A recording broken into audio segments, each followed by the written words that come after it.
Bom, então, tendo falado sobre as relações de acoplamento interfacial, para fechar a questão das relações aplicadas no contorno entre dois meios, eu queria falar sobre o equilíbrio interfacial, tá?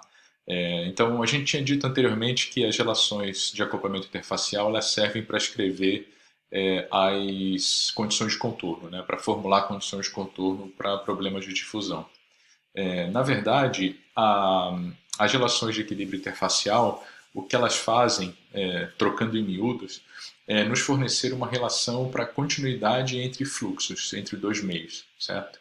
Então, basicamente, né, aquelas relações vistas anteriormente, no clipe anterior, elas são formas mais formais de se dizer que o que sai de uma determinada espécie ou de uma determinada mistura de uma fase em direção a outra fase, ela acaba passando para a fase adjacente, ou seja, nada é acumulado na interface. É claro que existe o termo fonte interfacial, né, que pode representar uma fonte ou um sumidouro de espécies, por exemplo. Né? Mas, de uma maneira geral, o que aquela relação diz é que o que sai de uma fase, mais o que é gerado ou consumido na interface, acaba atravessando para outra fase, certo? Então, ela fornece para nós uma expressão para continuidade de fluxos entre dois meios, né? Respeitando a conservação da massa. E está faltando uma relação ou relações que nos forneçam relações de equilíbrio termodinâmico, relações termodinâmicas na interface, ou seja, quando eu tenho dois meios em contato um com o outro, estabelece-se uma relação de equilíbrio termodinâmico. Né? É uma boa hipótese dizer para grande parte dos problemas que prevalece um equilíbrio termodinâmico na interface.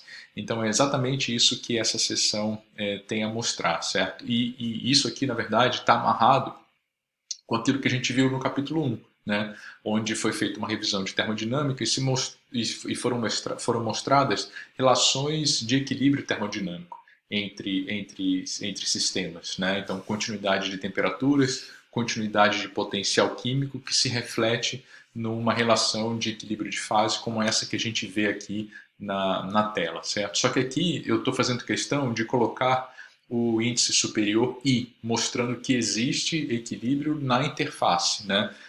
E o processo de difusão e de transferência de massa é um processo dinâmico, então ele leva a esse estado de equilíbrio que começa se estabelecendo a partir da interface entre dois meios. Tá?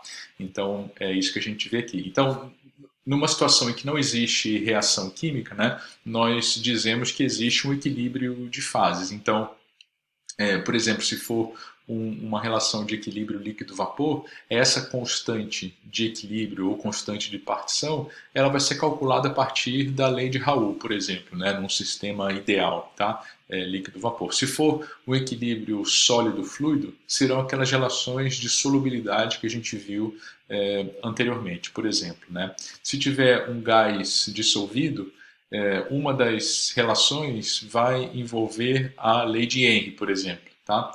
Então, mas tudo isso é estabelecido na interface, tá bem? Adicionalmente a isso, nós temos relações para situações que envolvem reações químicas na interface. Né?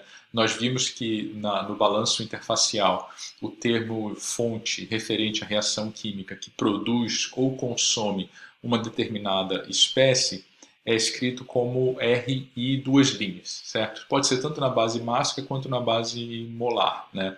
O R maiúsculo ou R minúsculo. Mas o que eu quero chamar a atenção é que quando é uma reação homogênea, ou seja, o termo fonte lá na equação governante por unidade de volume, aquele termo fonte tem unidade de quilograma por segundo por metro cúbico, se a equação estiver na base mássica, o R maiúsculo, ou quilomol por metro cúbico por segundo do componente se estiver na base molar, certo?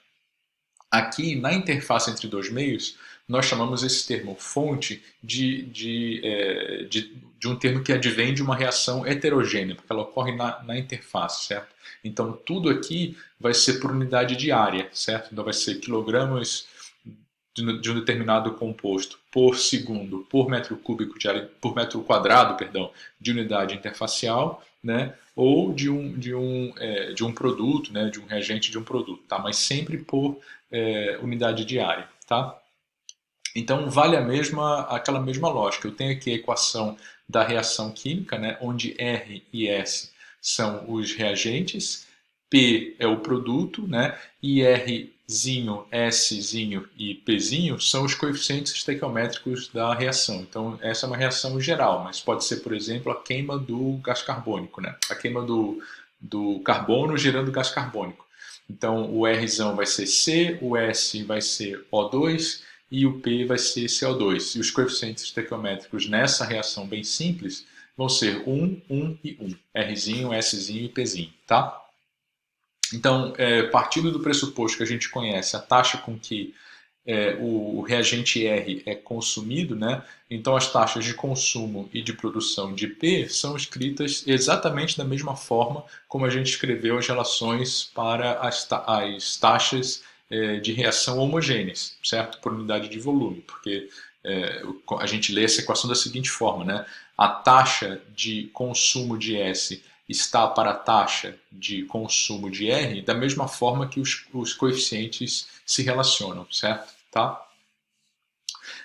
Então, isso se o R duas linhas for conhecido, né? Então a gente tem aqui exemplos, né? Então vale aquela mesma lógica da taxa de reação primeira ordem, segunda ordem, n ordem, né, enésima ordem e por aí vai, tá? Para uma reação de primeira ordem, que a gente vai usar bastante aqui em nossos exemplos, essa reação, taxa de reação heterogênea, né, na base molar, é escrita dessa forma aqui, ou seja, eu tenho um coeficiente da reação, uma constante da reação, né, um Q1, que multiplica ali pelo CR, tá? Pela concentração molar, tá bom? Do reagente. E por aí vai, tá? Então, com isso a gente fecha essa parte, né? E vamos para os exemplos, tá bem?